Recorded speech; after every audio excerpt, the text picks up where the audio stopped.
According to this, ladies and gentlemen, we are live on YouTube. So let's say good evening, ladies and gentlemen, and welcome to both people from Bushy and to people from Kenton as well. It is absolutely, yeah, let's hear it. Our virtual studio audience. Give a big round of applause, guys. Ooh. Yeah. Look at that. We are looping. Okay, we are no longer looping. That's fantastic. It's so incredible to see so many people on here tonight. A big welcome to you all. We are very, very privileged to be, first of all, hosting this evening with Kenton Synagogue. And a big thank you to Roy for, let's face it, he did all the hard work getting our guest speaker here. I just mess about with the tech. So a big thank you to Roy and to all those at Kenton Shul for bringing us Dr. Zuroff this evening. And just a quick introduction, just to introduce our amazing guest speaker. If I could please ask everyone to please ensure that their microphones are set to mute. I will help in this regard. So thumbs up if we can still hear me. Fantastic. So, on behalf of Bushy United Synagogue, on behalf of Kenton United Synagogue, it is a huge pleasure to welcome this evening Dr. Efraim Zuroff, Nazi hunter and director of the Simon Wiesenthal Center. In Israel. In Israel, that's right. Dr. Zuroff, the director of the entire Simon Wiesenthal Center, is. Oh, I see. Oh well, you'll tell us all about this. And you'll correct everything that I get wrong. But suffice it to say that that it was mentioned to me, and forgive me if I'm stealing your best line over here, Doctor, but it was mentioned to me that Dr. Efraim Zuroff is the only Jew in the world who prays for the good health of Nazis. And he's going to tell us all about that and how he got into this journey and stories of his accomplishments and everything that he has encountered. And so without further ado, ladies and gentlemen, microphones muted, cameras on, as we hand over to the one and the only Dr. Efraim Zuroff. That was some introduction, Rabbi Ket. You know, it reminded me of a story about Lyndon Johnson, who was once introduced as a speaker in a very effusive manner. So his response was that his father would have found that introduction very interesting, but only his mother would have believed it. In any event, if those of you who are wondering why I pray for the good health of Nazi war criminals, it's obviously only for those who can still be brought to justice. Because one of the most frustrating experiences of my life is when a Nazi dies on me just as he's about to be brought to trial. And we've had such cases. But this lecture is actually an attempt to explain what I do. And as you can imagine, when people hear what my job description is, so, you know, they usually ask 3 questions. Are there still Nazis? How did you become a Nazi hunter? And how do you function as a Nazi hunter? So tonight, I'll tell you 3 stories about different investigations, and I'll give you insight into the answers to those questions. I want to begin with a story about a Nazi war criminal who I'm sure is known to all of you, Dr. Josef Mengele, the angel of death of Auschwitz, who was one of the doctors who performed the selections on the ramp at Birkenau, deciding the life and death of the deportees, who would be sent immediately to be murdered in the gas chambers, who would be sent to labor. But that's not his claim to notoriety. He was notorious for the, I emphasize, pseudo-scientific experiments that he conducted in his clinic in Auschwitz. And they basically are the following. One experiment had to do with the secret of multiple births, because Germany had lost considerable number of people, population during the war, and he wanted to see if he could create a situation in which all the Aryan women, instead of giving birth to only one child, could have multiple births, and that way they could make up for the losses of the war. And another experiment was to see if he could achieve a situation in which all the Aryan children would have Aryan racial characteristics. In other words, blonde hair and blue eyes. I don't know how many of you have seen a photograph of Josef Mengele, but Josef Mengele had brown hair and brown eyes.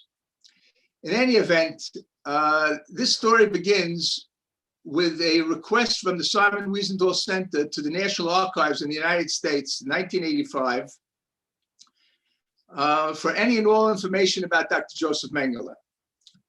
And among the documents that were sent to the center was an absolutely shocking letter from an American counterintelligence officer to his superior, which was dated January 1947, in which he informed his superior that according to an informant, Dr. Josef Mengele had been arrested and released by the American Army near Vienna in late 1946. Now, I mean, this was absolutely shocking.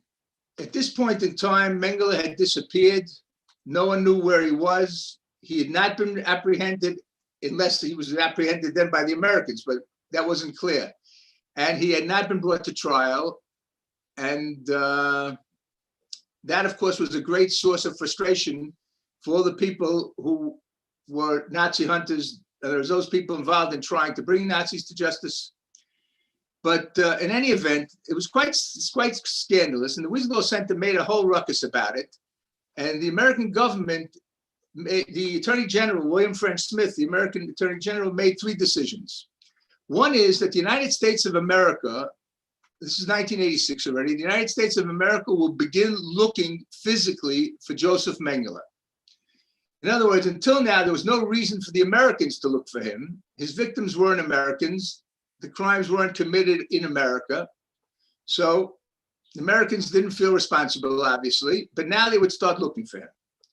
Decision number 2 was to try to check whether Josef Mengele had possibly entered the United States, because by this time it was common knowledge that thousands of Nazi war criminals had entered the United States posing as innocent refugees. And the third decision, the third task was given to the Office of Special Investigations, which was a special agency set up in 1979 by the United States government to take legal action against the Nazi war criminals living in America. And I was working for them at this point as their sole researcher in Israel. I had worked for the Simon Wiesenthal Center from 78 to 80 when I came to the United States to find documents for my PhD. But then I went back to Israel and I was working for the Americans and for obviously for this office. So my assignment was to try and find the informant who had given this information to the American officer. Now, it's 1986 already. It's 41 years after the end of World War II. They knew the name of the informant. His name was David Freiman. They knew that he was a Jew from the Lodz ghetto. He was among the last Jews deported to Auschwitz in September of 1944, and he was sent to work in Josef Mengele's clinic. So in other words, he saw Mengele on a daily basis, which of course made the information more believable. But where was he? Who? I mean, we didn't know anything besides that. And how do you find someone like this? So I did most of my work for the Justice Department at Yad Vashem, for obvious reasons. It was the biggest repository of Holocaust documents and information, the largest library, etc. And I asked a friend of mine, David Silberklein, who still works for Yad Vashem to this day, and is actually a student of my father's, what would he suggest? How could we go about finding this David Freiman? So David suggested that I should look in the records of something called the International Tracing Service. So to explain this very briefly, after World War II, the International Red Cross was receiving millions of requests for information about people who had been living in Europe during World War II, and their relatives and their friends had not heard from them. They had no idea what their fate was. And in those days, there was no databases. There were no databases. So basically, this information was a compilation of index cards, millions, more than 16 million index cards that were put on more than 3,600 microfilms with the information that they were given, and whatever information they know was added to these cards. Now, I for some reason thought I had never used this material because I was looking for Nazis. My impression was that this material was all about Jews, but what happened was this: the information was not stored according to an regular alphabet, and that was the luckiest thing that ever happened to me, and it changed my life, and I'll explain to you why. The material was organized according to a phonetic alphabet, which means that double letters count as single letters. V and W are considered the same letter because in European languages they have the same sound. I, J, and Y have the same letter, and double letters count as one letter. So in other words, my name, Zuroff, with two F's, would be equivalent to Z-U-R-O-F. In any event, it took me an hour to figure out how to use this material, and that hour was very critical. Because during that hour, I realized that there was information about hundreds of thousands of non-Jews, if not millions of non-Jews, who had been refugees and displaced persons after World War II. And I knew from my experience working for the Americans and from my historical knowledge that all the Nazi war criminals who emigrated to Anglo-Saxon Western countries, to United States, Canada, Great Britain, Australia, and New Zealand, they all had initially been displaced persons. And invariably, they registered as refugees because they wanted the privileges of refugees. Now, there was no indication on these cards whether any of these people was a Nazi war criminal. But I had other sources to check it. But what it did have was the immigration destinations of hundreds of thousands of these people. So it seemed to me that this is almost too good to be true. So I made an experiment.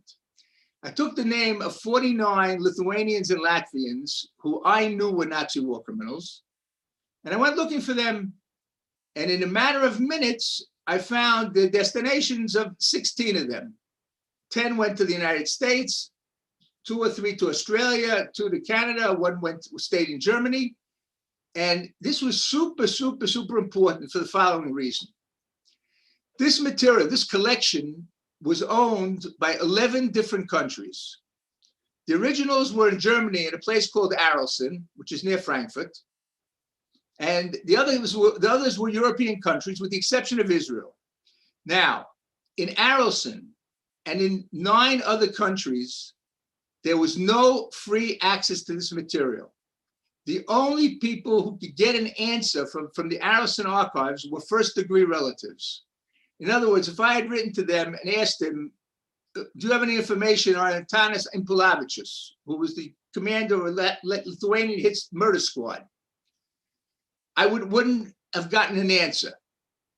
If I had asked what happened to my grandfather or my uncle, then I might have gotten an answer in 6 to 9 months. But luckily, I say that, I emphasize luckily, in Israel, at Yad Vashem, there was free access to this material. And I said to myself, this is just simply unbelievable. In a matter of minutes, I can find the immigration destinations of what probably will be at least hundreds, if not thousands, of Nazi war criminals. Now, I mean, this was very, very important for a very simple reason. This is 1986. The only Anglo-Saxon country in the world which had already agreed to take legal action against the Nazis who emigrated to that country was the United States. And they set up the special office called the Office of Special Investigations, and I was working for them. Canada was investigating, hadn't made a decision. Australia was investigating. England, UK, and New Zealand ostensibly did not have a clue that such a problem even existed. Now, I realized that I couldn't do anything to advance this cause, but while I was still working for the Americans, because the Americans were only interested in the ones who went to the United States. But I had worked for the Wiesenthal Center previously, and I suggested to them that they open an office in Jerusalem, and we will start churning out lists of hundreds of suspects to make sure that all of those countries would not ignore the problem, that they too would decide to take legal action against the Nazis and hopefully set up a special office to deal with it. And in fact, that was what happened in all the cases except one. Canada in 1987, Australia in 1989, and Great Britain in 1991. Some of you might even remember what happened. It took us almost 5 years to get the bill passed. All passed special legislation to enable the prosecution of Nazi war criminals in those countries. The only country which refused to take legal action, even though they did set up a government investigation, and they found Nazis there, that was clear to me. I knew for sure that there were Nazis there. They were the only ones who didn't do anything.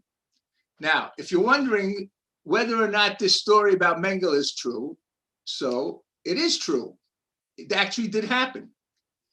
But the important thing is this: once the Americans started looking for Mengele, the Germans joined in, and the Israeli, and we joined in, Israel joined in, and in a relatively short time, a search was carried out in the offices of a man named Hans Seidelmeyer, who was a key official of the Mengele family's business. And lo and behold, they discovered copious correspondence with Josef Mengele, and that Mengele had died of a stroke on February 7th, 1979, swimming in the ocean near Sao Paulo, Brazil. And of course, the question I asked myself was, what took him so long to wake up? Why weren't these investigations and searches made not in 1986, but in 1976, or 66, or 56? And the answer is, and this is something that is an important lesson, and something that plagues us to this day: lack of political will. There was no political will to do everything possible to bring these Nazis to justice. Now, since this research was carried out and since Mengele was found, we know today that in 1962, Israeli Mossad agents stood face to face opposite Mengele in Brazil, but they reached the conclusion that it would be impossible to either abduct him or execute him and get out alive. And then Ben-Gurion ordered, or basically took, the Mossad off this mission. And there's two different versions why. One version was, I don't know if you're aware of this, but Gamal Abdel Nasser, the head of Egypt, had brought Nazi scientists, German scientists, to Egypt to build a ballistic missile project that would destroy Israel.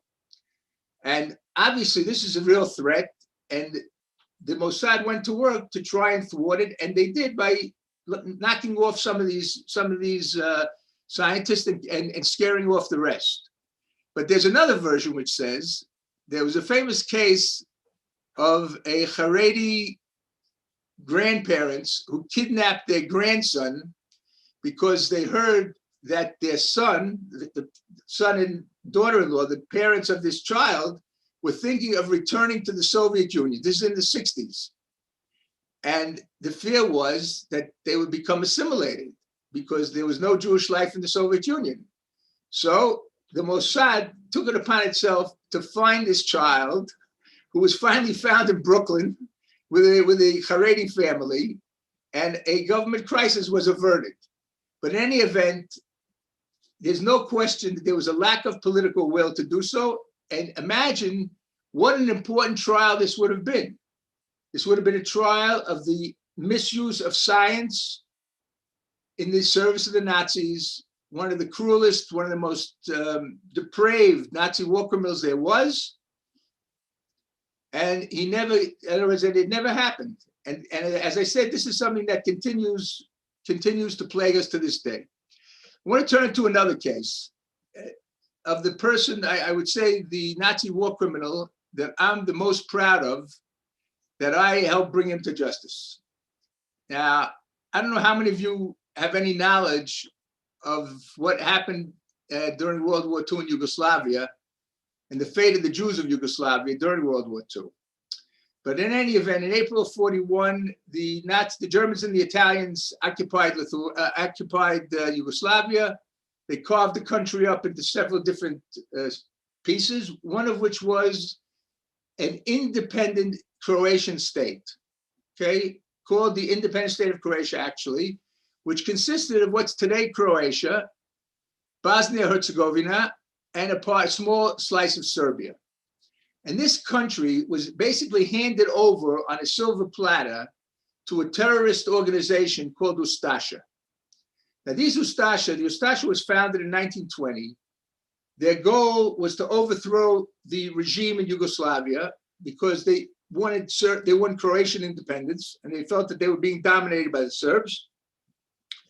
They were notoriously anti-Serb, anti-Semitic, anti-Roma, and of course, against their political opponents. In any event, from the minute that they achieved power, and it was simply given to them by the Germans and the Italians, they immediately set up concentration camps all over their territory, to which they started deporting Serbs, Jews, Roma, and their political opponents.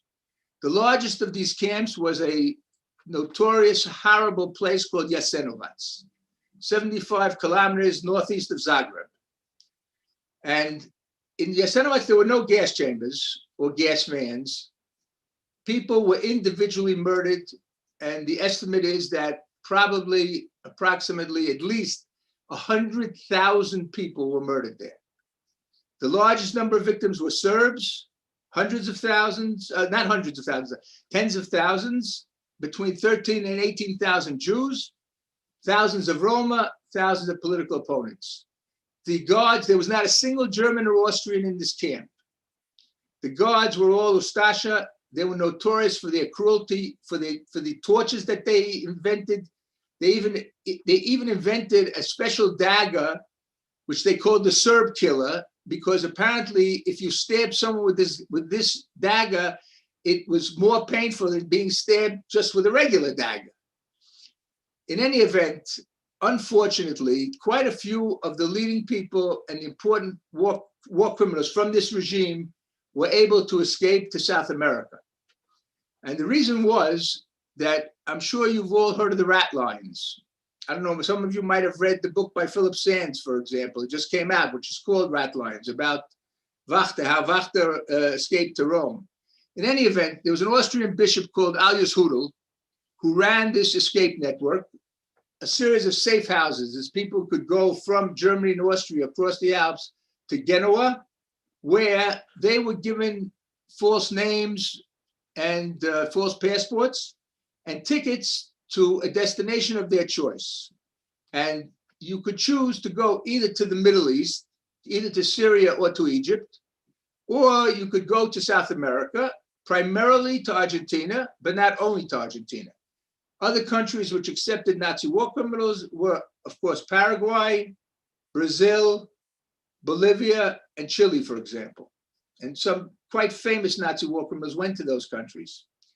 In any event, Alois Hudel's deputy, the number 2 person in running the rat lines, was a Croatian Ustasha priest by the name of Krunoslav Dragovic. So it's not surprising that Ante Pavelic, who's the head of state in the independent state of Croatia, one of the biggest murderers in the history of World War II, hundreds of thousands of people, he's responsible for the murder of hundreds of thousands of people, Serbs, Jews, Gypsies, and Croatian opponents, anti-fascists. He was able to escape to Buenos Aires. And one of the commanders of this Jasenovac camp, there were several actually, a man named Dinko Sakic, was able to escape to Argentina, and he was living in Santa Teresita, 250 miles south of Buenos Aires, when we discovered him.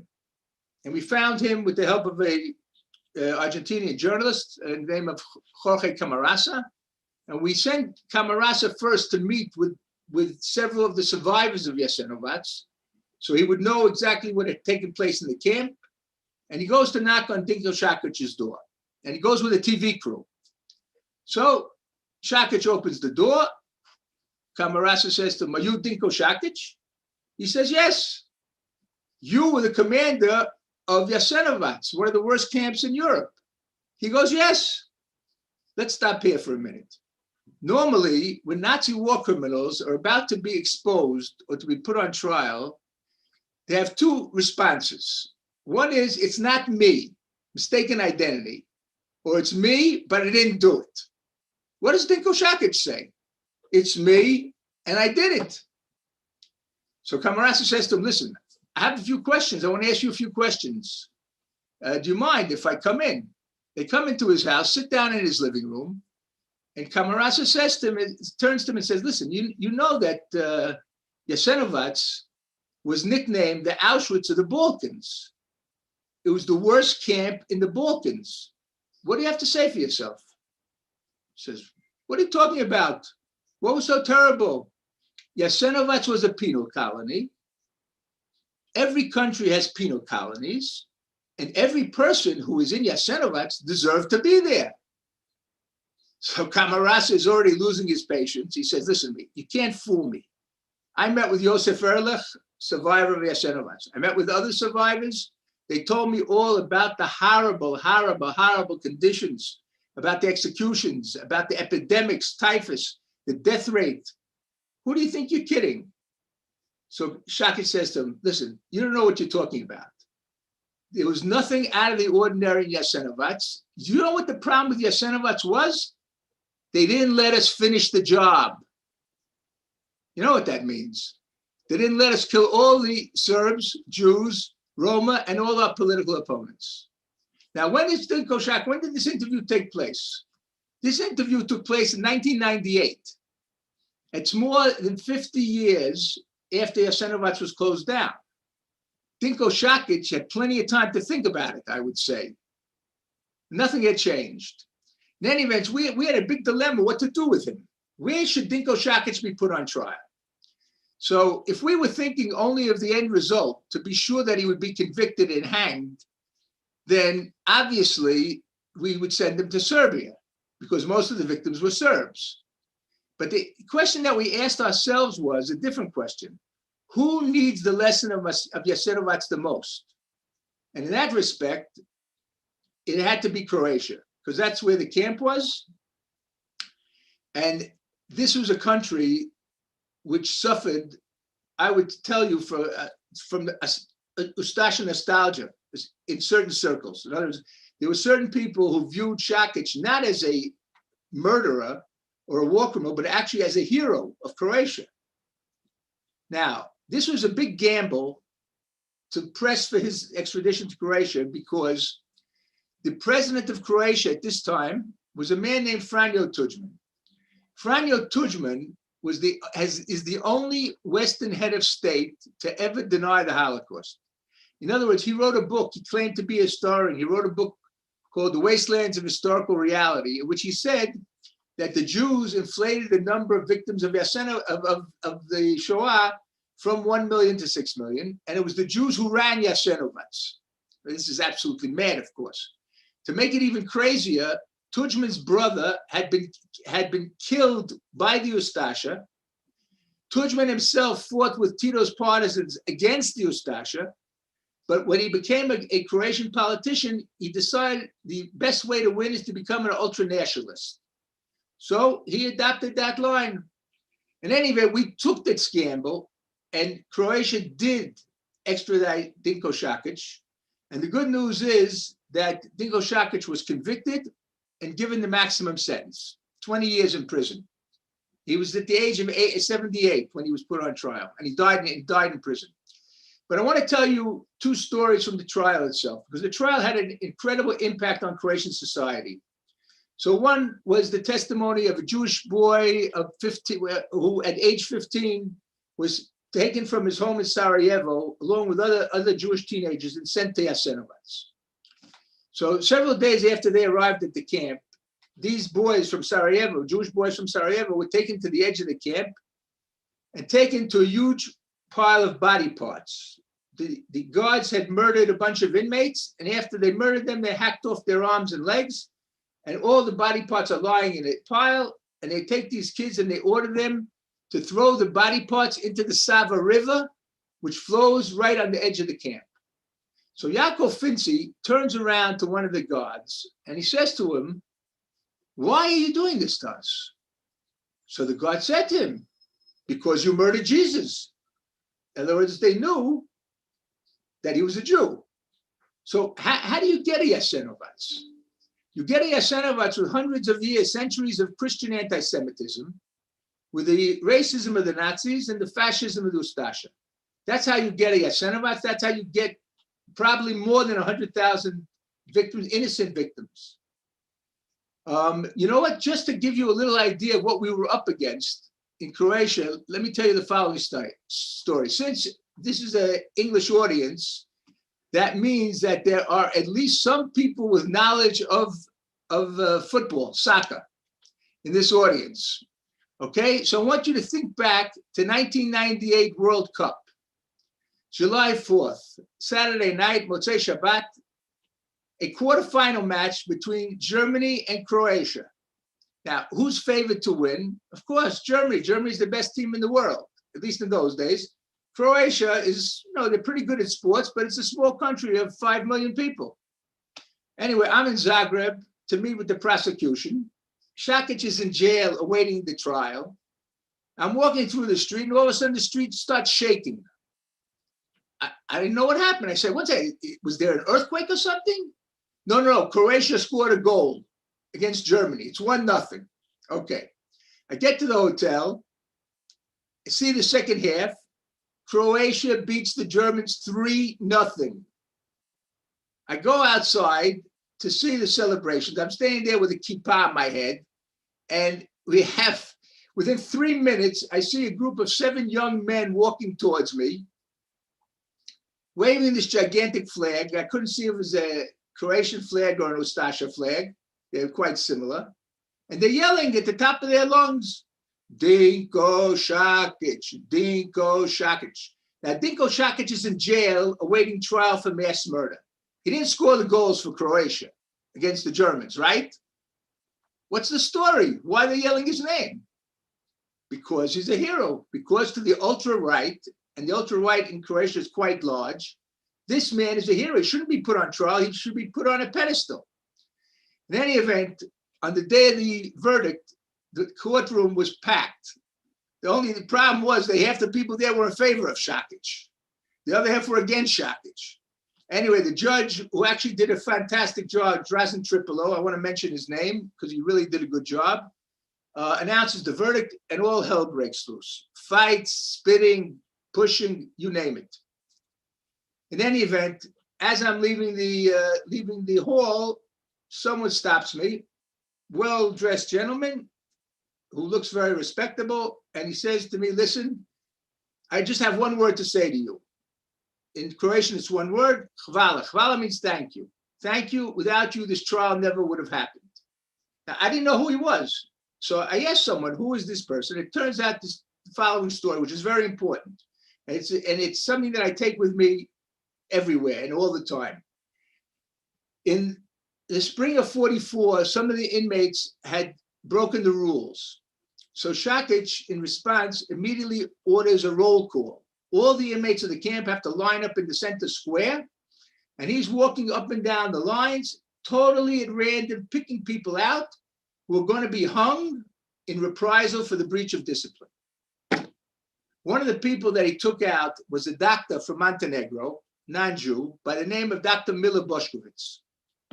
So when he took Miller Bošković out of the line, Miller Bošković said to Sakic, listen, I'm from Montenegro, and my tradition doesn't allow me to be hung. On the spot, Sakic takes out his revolver and shoots him in the head and murders him. The guy who stopped me was his brother, who I can promise you never dreamt in a million years that Croatia would be an independent country, an independent democracy, which will put the ultra patriot Dinko Sakic on trial and send him away for life. So when things get tough and we have our frustrations, as I told you, people die on us, in the middle of investigations, right before trials and other things. Sometimes witnesses don't want to testify, etc.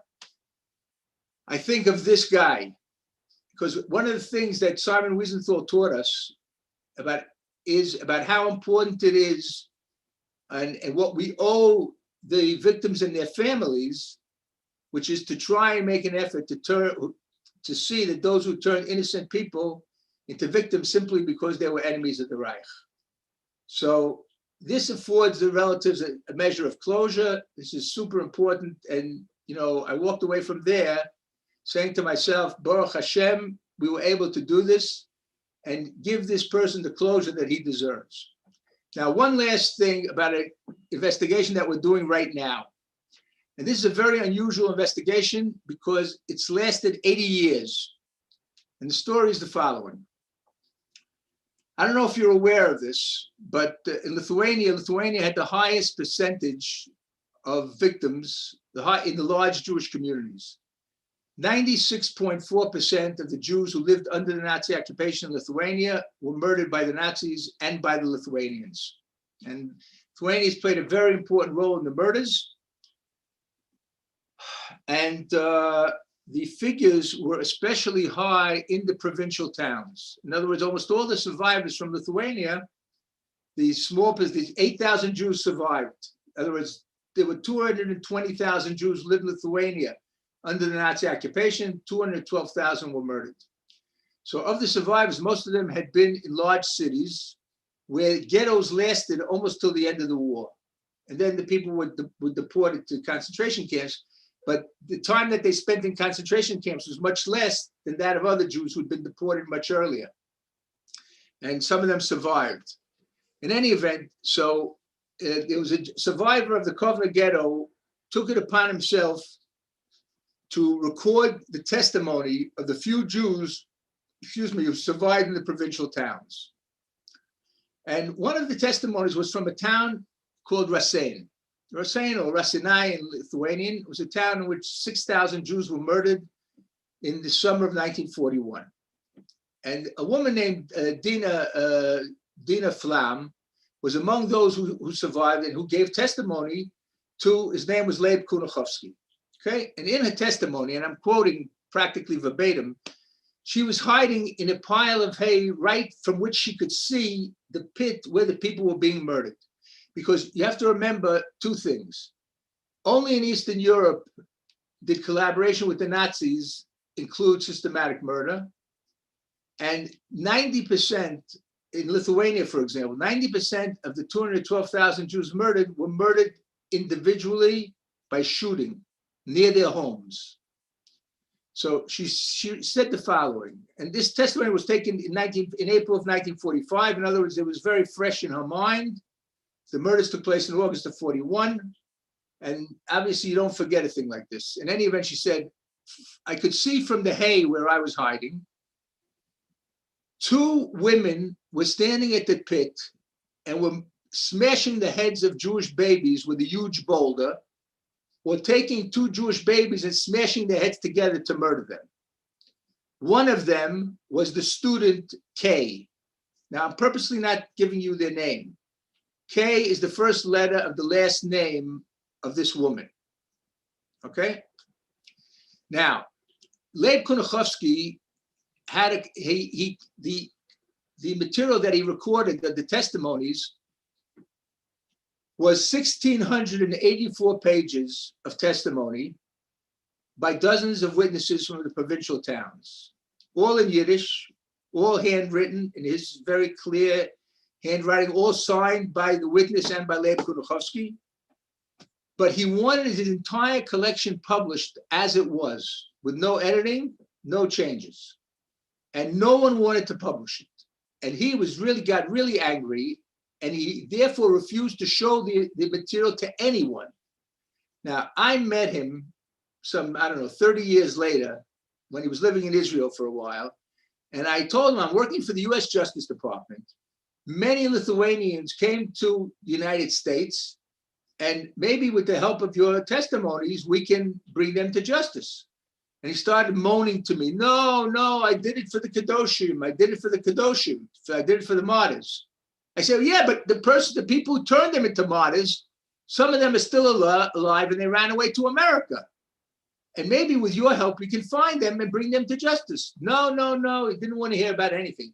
It took about another 10 years before Professor Dov Levine of Zal, of blessed memory, who was the world's leading expert on the Shoah in Lithuania, Latvia, and Estonia in the Baltics, finally convinced him to give the material to the Yad Vashem archives. Okay. The minute it got to Yad Vashem, I sat down together with my father.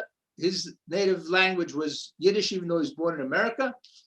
And the beauty of the Konichowski material was that he emphasized, he focused on the local killers.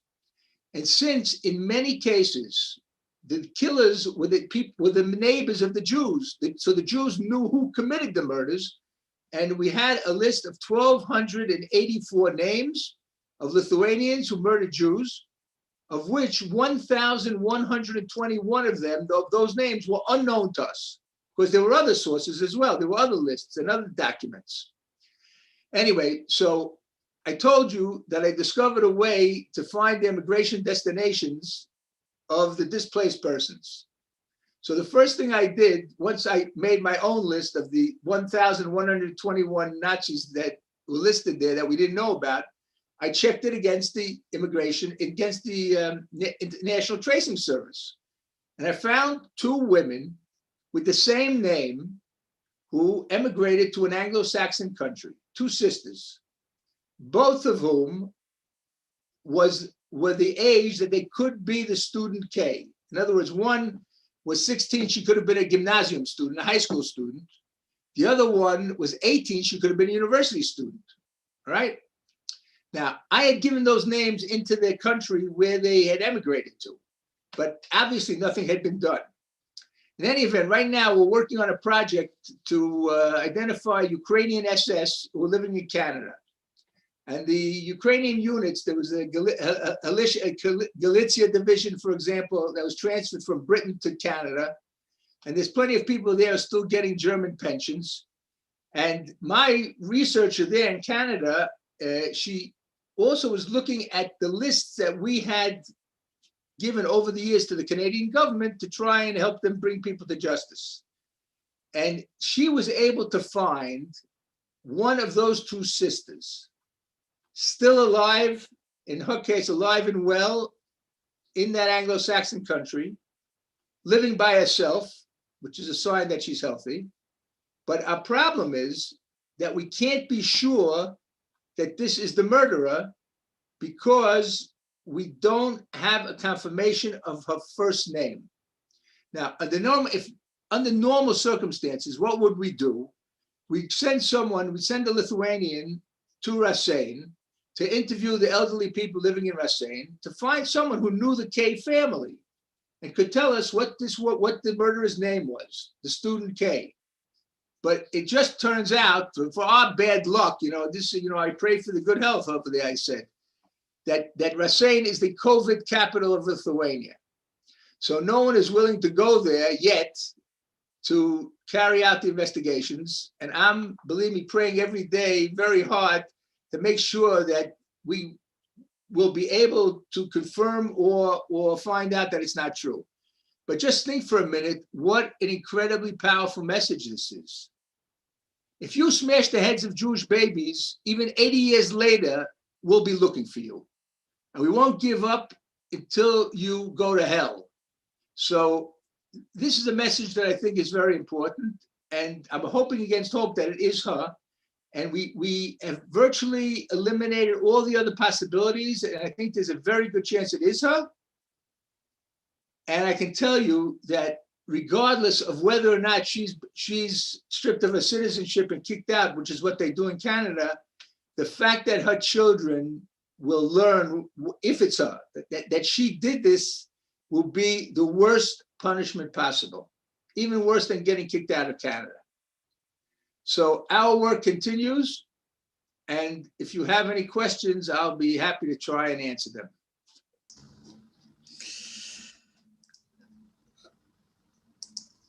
Dr. Zuroff, if it's okay, I'm going to join you on the screen. My name is Rabbi Elchanan Feldman. I'm also one of the rabbis of Bushy Synagogue, and I'm going to help facilitate some of the Q&A. But just before we come in with the Q&A, love your accent, absolutely fabulous. That's just the first thing.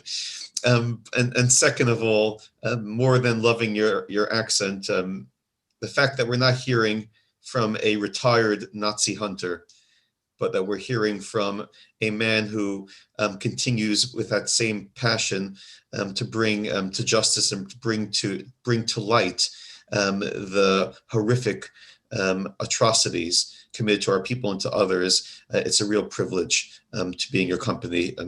If I could call you your company, sir, it is a truly very humbling, and keep up the amazing work that you're doing. But let's bring on some of the people who would like to utilize opportunity. Do we have a hand up? I think I saw a hand up before. Someone who wanted to speak. Please feel free to unmute yourself and then to come forward. Dr. Zuroff is here for us to field any questions. Yes, Jerry, is that you? Yes. Were you able to find the officers of the Einsatzgruppen, the SS, that were predominantly the sharpshooters that went through those countries, Estonia, Latvia, etc.? Okay, I have to explain something. Until about 12 years ago, according to German policy vis-a-vis prosecution, you had to prove, if you wanted to convict a Nazi war criminal in Germany, you had to prove that that person had committed a specific crime against a specific victim and had done so motivated by racial hatred, which is virtually impossible.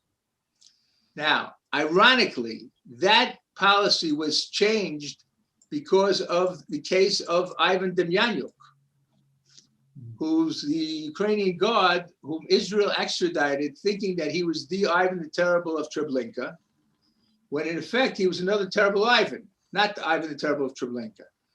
And once he was successfully convicted for his service in Sobibor, the Germans started looking for anyone who had served either in the death camps or any camp with apparatus for mass murder, and the Einsatzgruppen. And we were able to find 4 people, three of whom we claim, in other words, we think were at Babi Yar, okay, and 1 who was in Smolensk. 1 was in Einsatzgruppe B, and 3 were in Einsatzgruppe C. And so those cases, unfortunately, have still not yielded a prosecution, because there's a big debate over whether they were at Babi Yar or not at Babi Yar. It's very complicated. But none of these people were officers, because all the officers are already dead.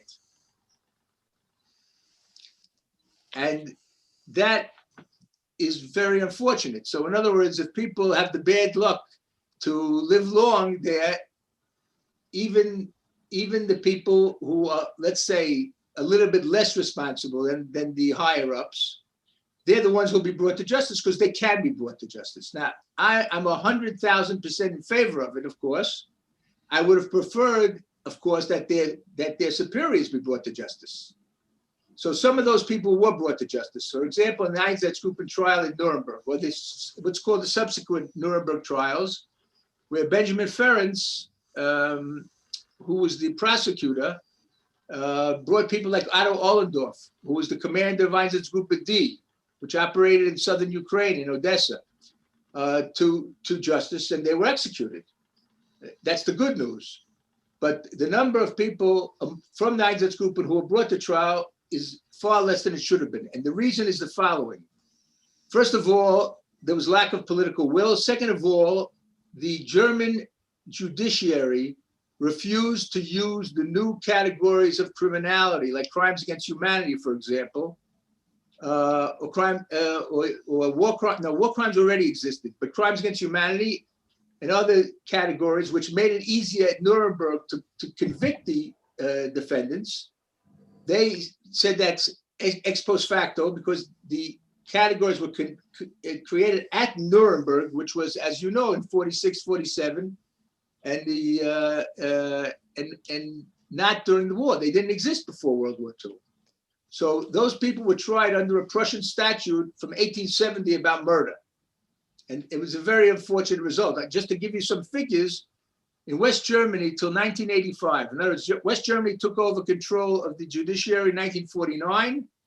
Till 1985, 200,000 investigations, 120,000 indictments, less than 7,000 convictions. Thank you. Astounding. You know, Thank you, Jerry. Robert, you want to come in as well? Yeah, thank you, Rabbi. And thank you, first of all, for a fascinating talk. I was going to ask you one of the questions I think was asked that you mentioned at the beginning, which is, what do we know about how many Nazis there are still left, and where are they in the world? Okay, so most of the Nazis are in Germany and Austria. By the way, the only reason there are still trials going on, so for example, in the first 3 months of 2021, there were 2 indictments submitted, which paved the way for a trial. One of a guard in Sachsenhausen, another one of the secretary of the Commandant of Stutthof. And we anticipate that those trials will start in the summer. In Mirza Hashem, hopefully they won't die on us, okay? So the most of them are in Germany and Austria, and the only reason we're having this conversation is because of the extension of life expectancy. In other words, if 80 years after the beginning of the final solution, with the Operation Barbarossa, the invasion of the Soviet Union, had been in 1920, they would be dead. But we're in 2021, and they're still alive. I sometimes say, half jokingly, that people without a conscience maybe live longer. Thank you, Robert. Can I invite anyone else who would like to take the opportunity to speak to Efraim or to ask a question? Please feel free to unmute yourself. And anyone else able to come in? Any thoughts on the Amazon Prime TV show Hunters? It's not worthy of any thoughts. Dr. Zuroff, can I ask, do you have any dealings with neo-Nazis? People who are still professing to be Nazis? And okay, that's not my area. My colleagues in Los Angeles are very busy tracking them and monitoring them and bringing their crimes to the attention of the authorities, and primarily in the United States, but not only in the United States. And for example, following anti-Semitic sites on the social networks, every year we submit a disc with the information on these anti-Semitic sites or stuff of the sort. It's been going on now for years, I think 18, 20 years already. It's given to parliaments of Europe and South America, et cetera, so that the authorities can monitor them. And also we're in dialogue with the companies like Facebook, Twitter, Instagram, and all of them, to ensure that they don't allow this crap on their social networks. Howard, thank you. Rita, Peter, you want to come in? Make sure you unmute yourself. Right. You mentioned that your information was that Mengele died before you could get to him. But was that, do you think, fake news? Did you find out whether he definitely died or whether he's still hiding somewhere? Okay, the body was found. The remains of his body were found. There were DNA tests and dental record tests. There's no question that it was Mengele, and he died February 7th, 1979. And I mean, it's just, it's a shame because he should have been brought to justice before his death. But so because he had become a symbol. He had become a symbol of the perversion of science, or science in the service of the Nazis. and horrible stuff like that. So it would have gotten enormous attention had he been prosecuted. Okay, thank you. Can I just add a couple of things before any other questions? First of all, if any of you are interested in the history of these cases, so there's a book out called Operation Last Chance, One Man's Quest to Bring Nazi Criminals to Justice, which, you'll excuse me, but I wrote it. Okay. And hold on a second. And I can, yeah. Whew. This is the book, okay, and I'll show you the picture of Dinko Sakic. Okay, this is Mengele over here, Josef Mengele. Okay, this is Dr. Aribert Heim, a mini Mengele who served in Mauthausen, a doctor who served in Mauthausen, murdered dozens of inmates in the most cruel ways imaginable. This is Aleksandras Laleikis, the head of Lithuanian security in Vilna, who ran away to America. And the Lithuanian, he was deported back to Lithuania, and the Lithuanians made a farce of the trial. And this is Dinko Sakic. So this is the book. It also came out in paperback and is available on Amazon. But I wanted to just, at least if you'll allow me, a few words about my latest book, which is called Our People: Discovering Lithuania's Hidden Holocaust. I worked for many years. First of all, my family, my mother's side is from Lithuania. Both my grandparents were born in Lithuania. I was named for my grandfather's youngest brother, who was a Rosh Yeshiva in a Novardok Yeshiva, and he ran away to Vilna, and he was murdered in Vilna. And the subject was very close to my heart, and I spent enormous amount of energy trying to get the Lithuanians to prosecute their Nazi war criminals, quite a few of whom were actually kicked out of the United States, to which they escaped initially, and sent back, and they chose to go back to Lithuania once Lithuania was independent. But the Lithuanians made a mockery of the whole business. They didn't not a single one sat one day in jail. They never forced them to appear at the trials.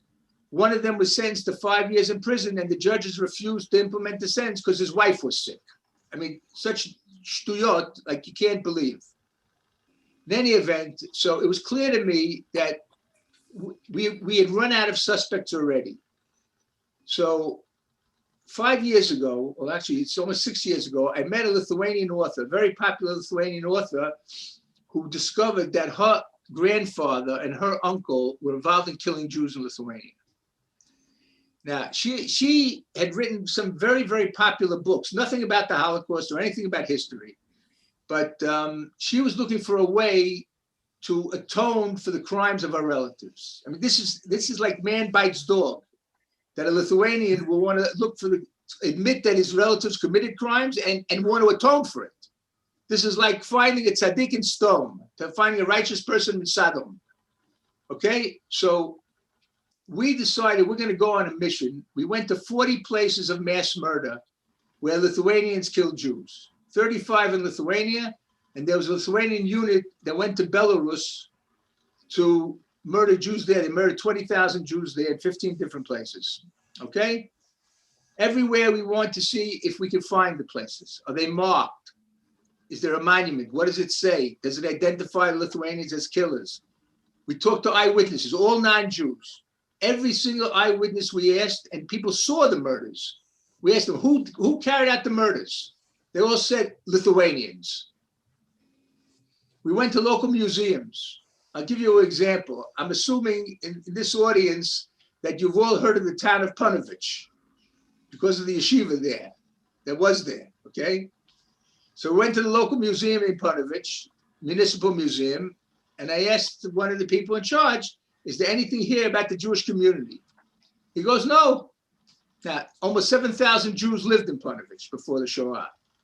I said, are you aware of the fact that millions of people all over the world know the name of your town? Looked at me like I was from Mars, like I came from Mars. Why? I said, you know the bakery opposite the bus station? That's the building of the Punovich Yeshiva. And I explained to him what a yeshiva was, what a rabbi is, what etc. He didn't have a clue. He didn't have a clue, I'm telling you.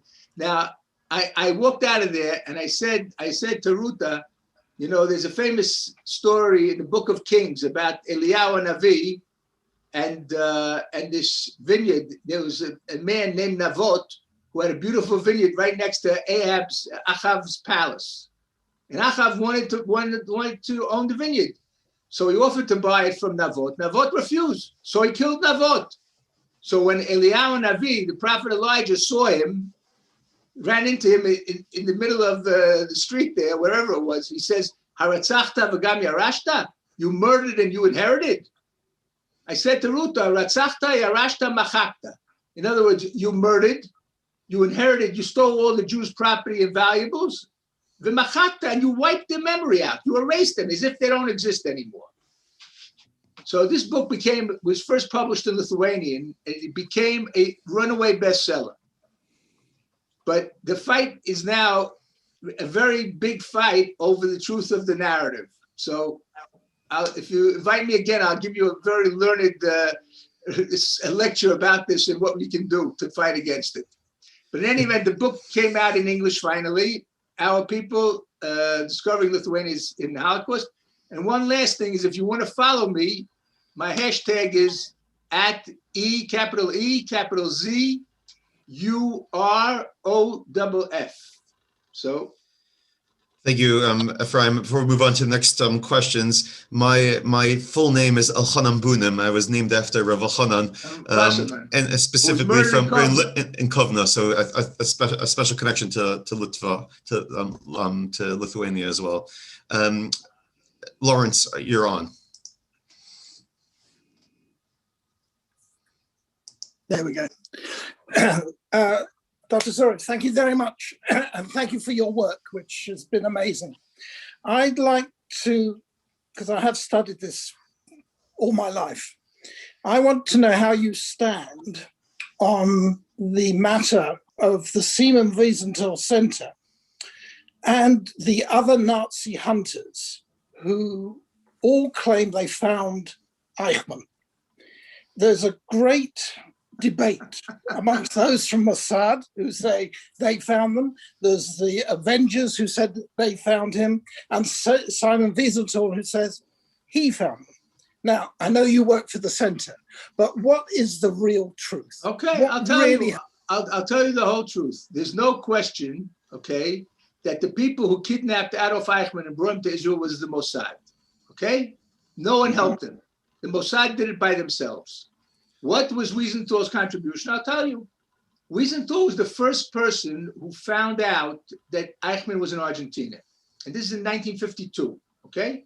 Yeah. But he didn't have the money to mount an investigation or to send someone to Argentina to do anything. He appealed to Nachum Goldman of the World Jewish Congress, and they weren't interested, and other people. And the story is that in the mid-50s, he basically gave up Nazi hunting because he realized that because of the Cold War, the Allies had lost interest in hunting Nazis. They were trying to build Germany, West Germany, as a bulwark against communism, and they were beginning to overlook the crimes of many of the people who they wanted to use. Okay, so he sent his entire archives to Yad Vashem, with the exception of one file. That was the Eichmann file. But he did not find Eichmann ultimately. He doesn't deserve credit for finding him in Argentina. In other words, he was the first one to know that, but he was unable to do anything with it, okay? Now, the credit goes to the stupidity of Eichmann, and I'll explain to you what I mean. The only reason Eichmann was caught was because this idiot allowed his sons to go under the name of Eichmann. In other words, his family, Vera, the wife, and the three boys emigrated to Argentina. They joined him after he had been in Argentina for a year or two, okay? And a fourth son was born in Argentina. All those sons bore the name Eichmann. He bore the name Ricardo Clement. Okay, now, one of those sons was going out with the daughter of a half Jew. I mean, there's no such thing as a half Jew, but a person whose father was Jewish, who had been in Dachau. He was a blind person named Luther Herman, okay, who lived in near Buenos Aires. And Luther Herman was the one who started putting together the pieces that this young guy of German origin, who's so, enamored with his daughter, is Eichmann's son. He's the one who notified Fritz Bauer, the state prosecutor of Hesse, a Jew who had run away from Germany in 1933, survived in Denmark and Sweden, came back to build democracy in Germany, and he became state prosecutor for the Hessen, for the land of Hessen. That's the province of Hessen, which has Frankfurt as its capital. Okay? So now, Bauer did not trust the Germans to go after Eichmann. So he went to Israel, and he sent the information to Israel, then he went personally to bang on the table to get Ben-Gurion to get off his rear end and start doing something, and send the Mossad team, first of all, to make sure that the identification was right. And Zvi Aharoni was the guy who did that, okay? And then Zvi Aharoni came back with what's his name, Malkin and Rafi Eitan and the whole team, and they carried out the kidnapping. Neil Bascom's book, for example, I don't know if you know, if you've read it, is an excellent book. It was a really amazing, amazing operation.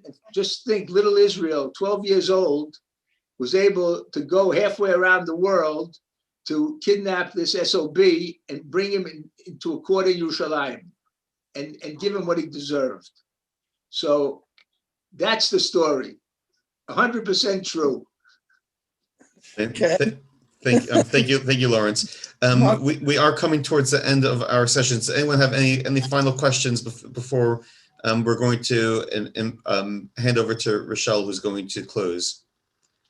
Are we able to hand over to Rochelle? Is that right? All right, everyone.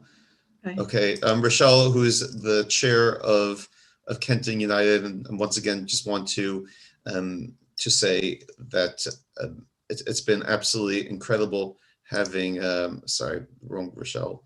There you go. We just wanted to say how wonderful it is to have to work with Kenton. So I'll hand over to you to listen, Rabbi Feldman. Yes. I owe a vote of thanks to Roy Block, whose persistence is the only reason this lecture actually came to fruition. So Roy, kol kavod. It happened. I hope you're satisfied. Thanks. Thank you very much, Rabbi Feldman. So on behalf of everyone on this call this evening, I want to thank Dr. Zuroff most sincerely for his exceptional presentation. And it's been a great privilege to hear of your work and also of the other members. Kol hakavod to you. What a great mitzvah that you're doing for the diaspora. When you think it's 76 years ago since the end of the Second World War, and also, of course, the Holocaust, and you're still searching to find the truth and bring people to justice. And you've given quite a remarkable account of the number of people that you've actually attempted to bring to the justice. So special thanks due to Bushy Shul for collaboration with our shul this evening, and we greatly appreciate it. And I hope this is going to be the first of many collaborations.